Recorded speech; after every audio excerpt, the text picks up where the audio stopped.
Good morning, Cullman. Thank you for tuning in to Cullman Today. I'm your host, Lauren Estes, and today is Monday, November 25th.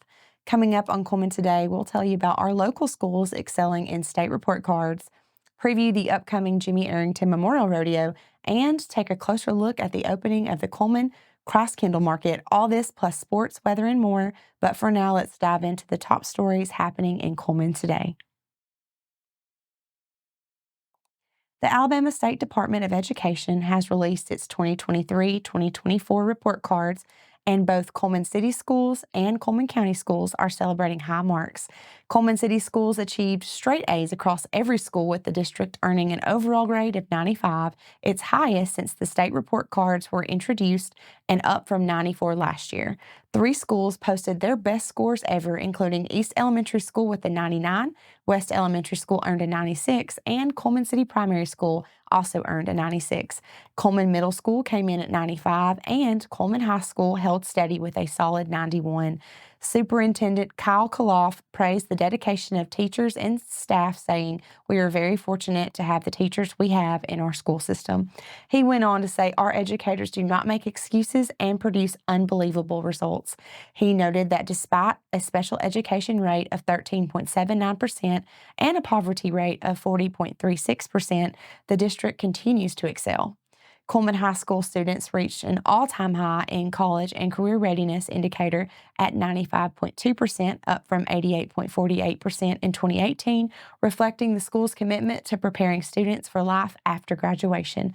Additionally, Cullman City Schools reduced their chronic absenteeism rate to 8.3%, down from 9.7% last year, continuing a positive trend over the past 3 years.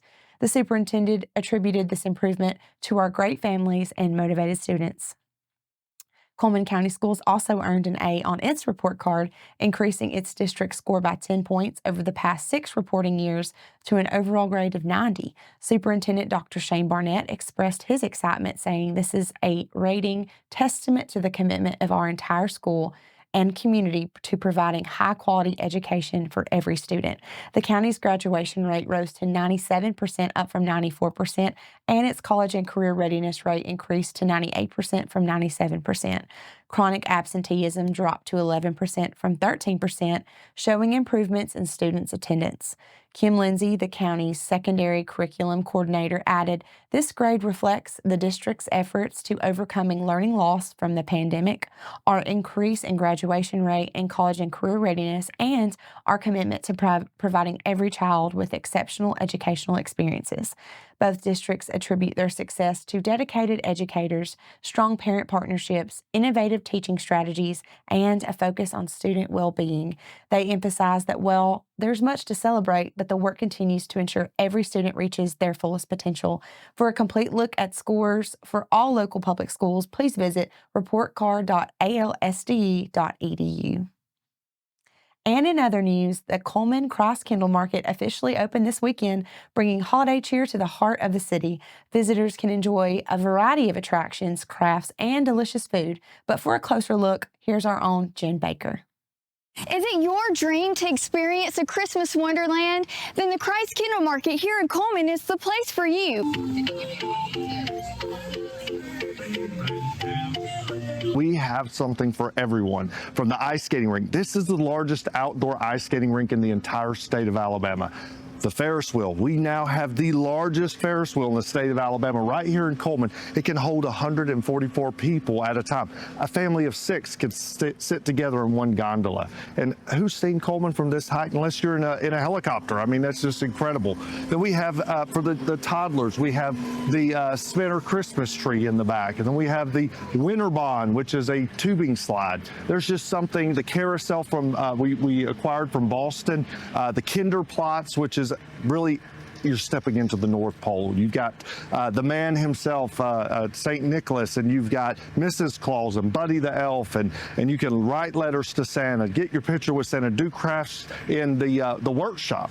But something for everybody out here. We have authentic German food vendors, and we have wonderful craft vendors and clothes.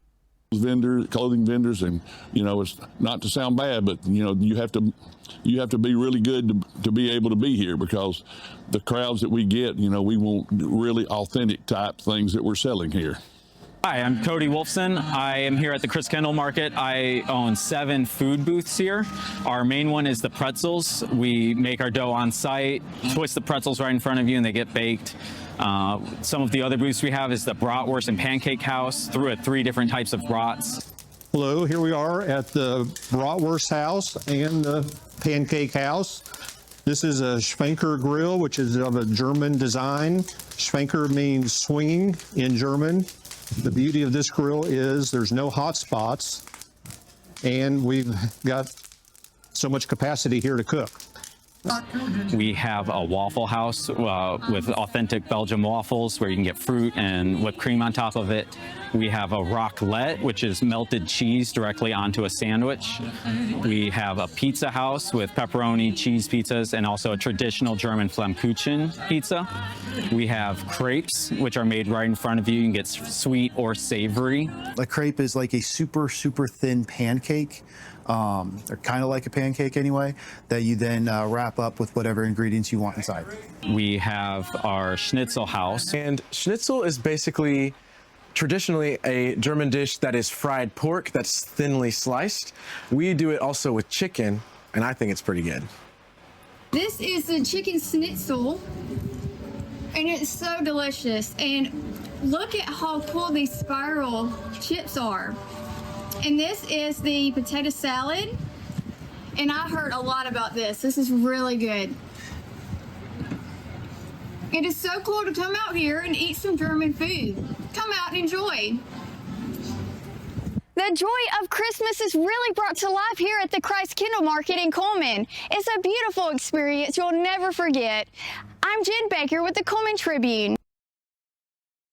Thanks, Jen. And to finish up our top stories, Cullman County Sheriff Matt Gentry and the Cullman County Sheriff's Office are gearing up for the annual Jimmy Arrington Memorial Rodeo. The event is scheduled for December 13th and 14th at the Cullman County Agricultural Center. In preparation for the rodeo, official T-shirts will be available for purchase starting today at the Sheriff's Office lobby. Shirts are $15 each, and payments can be made with cash, check, or card. Sheriff Gentry invites everyone to come by and get a shirt and help kick off the rodeo season. And that's it for today's top story. Stay with us, because after the break, we'll tell you about some exciting news in addition to Wallace State athletics.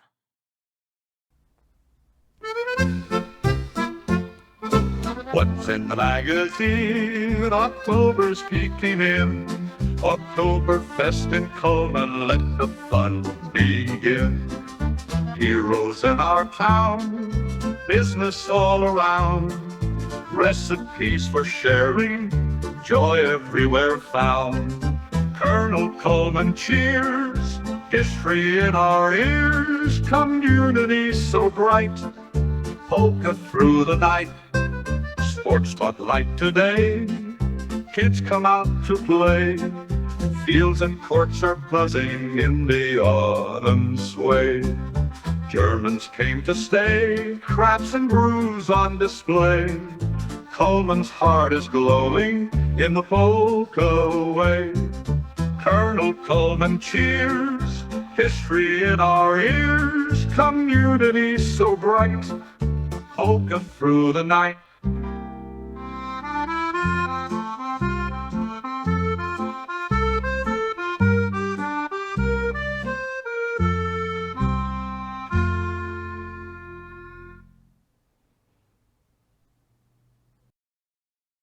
Welcome back. In sports today, we're talking about a significant development at Wallace State Community College as they add women's flag football to their athletic programs.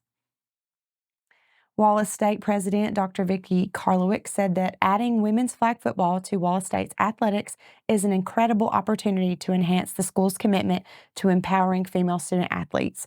She said this new sport not only aligns with their mission to provide inclusive, enriching experiences, but also represents a significant step forward in expanding pathways for Wallace State students to excel both on and off the field. ACCC Commissioner Dean Myrick noted that if this is up there with one of the most exciting program additions that they've had in the past decade. Myrick said that this is a good day when we create more opportunities for female student athletes. He also added that flag football has exploded across the state at high school level, and they want to capitalize on that. Women's flag football is among the newest athletics offerings sanctioned by the National Junior College Athletic Association and the ACCC. Will offer the sport to female student athletes beginning with the 2025-2026 academic year. Tuesday's announcement by the ACCC was conducted at the Crampton Bowl with participating college officials in attendance, including presidents, deans, and athletic directors. Representatives from the NFL Flag, Alabama Recreation and Parks Association, and the Alabama Association of Resource Conservation and Development Program were also present. Izell Reese, a Dothan native and executive director of the NFL Flag, commended the ACCC for creating an extra avenue for female athletes to potentially advance in the sport. Once competition begins, they will feature the largest flag football conference in the NJCAA. And that wraps up sports for today, but stay tuned, and after the break, we'll speed things up with 4 stories in under 4 minutes.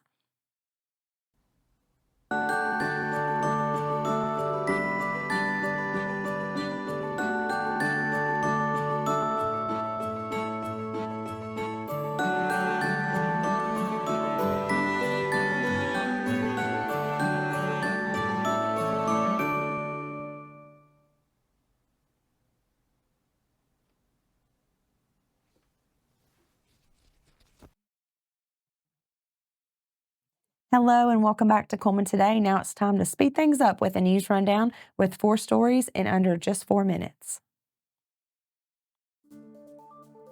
Students at Good Hope High School's agricultural department have been busy crafting decorative wooden Christmas trees, with the larger versions selling out in just under 2 hours. Ag teacher Brandon Dingler said that they offered large trees, 36 inches tall, for $20 and small trees, 10 inches tall, for $5. Dingler said that the trees were part of the students' wood project for the semester and that most of his students have actually never used shop tools before. While making a profit wasn't the main focus, they're expected to clear between $400 and $500, which will go toward future projects and offsetting costs for field trips and site visits. Recently, students visited Louisiana Pacific in Hanceville to learn about OSB board education and employment opportunities. Dingler plans to continue making and selling items next year, potentially adding a variety of different projects, and he encourages the community to support local schools, farmers, and businesses, especially during the holiday season.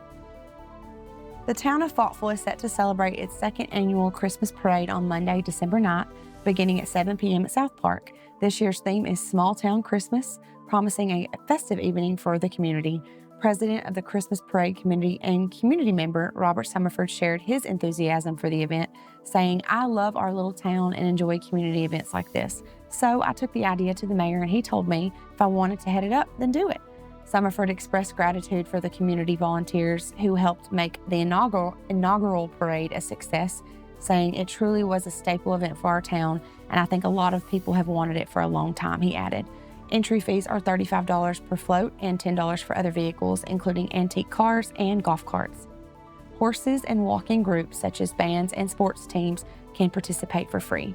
Entries are due by December 2nd. To register, visit faultville.org and look for the Christmas Parade registration page. For more details, you can visit tinyurl.com/FaultvilleCP. The city of Hanceville is aiming to brighten this holiday season for residents in local nursing homes and assisted living facilities by collecting Christmas cards. Administrative Assistant Kim Rayburn shared that the initiative started back in 2021 after a resident, Donna Ganji, proposed the idea. Rayburn Donna shared how she had approached several community leaders with her ideas for giving back, but no one had stepped up to help bring them to life. One of her ideas truly stuck with me: Christmas cards for nursing home residents. That very week, I made a post on the city's Facebook page, and the response was incredible. We collected over 2,000 cards that year. The cards came from various sources, including local homeschool groups, elementary classes, churches, businesses, and families. Even the mayor, city employees, firefighters, police officers, and Cinderella, the court dog, got involved.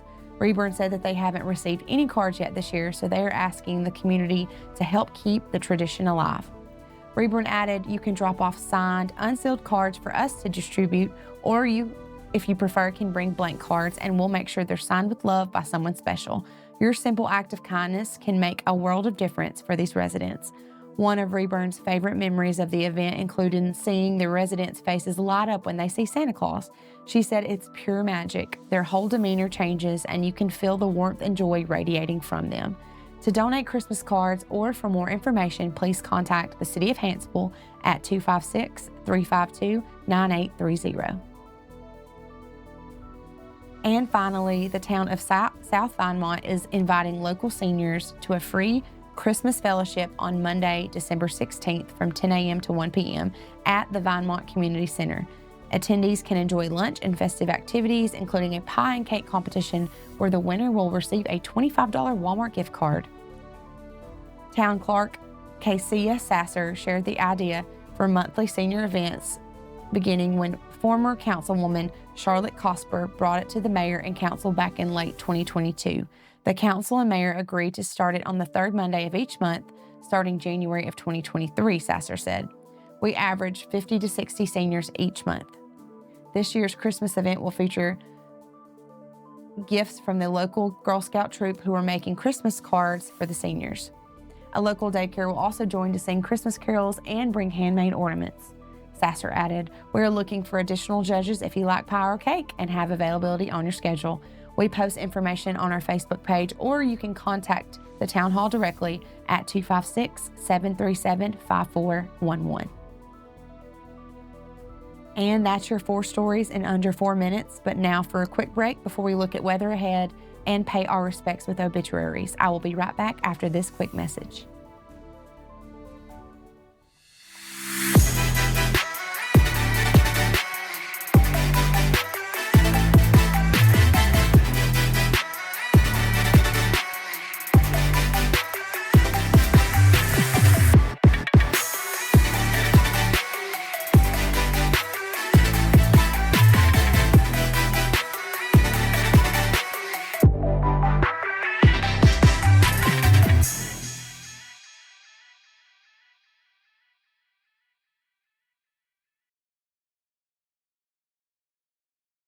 Welcome back. Let's take a moment to pause and remember those who have lost their lives this week as we turn to obituaries. Kenneth Harris, 59 of Cullman, passed away on Thursday, November 21st. Memorial service for Mr. Harris will be at noon on Tuesday, November 26th at Cullman Heritage Funeral Home. Visitation will be from 11 a.m. to noon on Tuesday, November 26th at Cullman Heritage Funeral Home. Stanley Dale Arndale, 69 of Cullman, passed away on Thursday, November 21st at his residence. A memorial will be held at a later date. Ellen Jeanette Gibbs, 92 of Cullman, passed away on November 21st at the Woodland Village Rehabilitation and Healthcare Center. Visitation will be held at Moss Service Funeral Home from 9 to 11 a.m. on Monday, November 25th, with a service immediately following. Interment will be held at Cullman City Cemetery. Grady Darrell McCroy, 66 of Cullman, passed away on Friday, November 22nd at Cullman Regional Medical Center.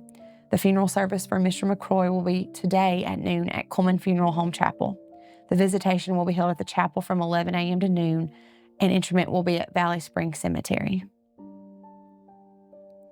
And that finishes up obituaries for today. Our thoughts and prayers go out to their friends and families. Now let's take a look at today's weather forecast. Today we're looking at mostly cloudy skies with a high near 69. Tonight, expect showers mainly before midnight with a low around 45.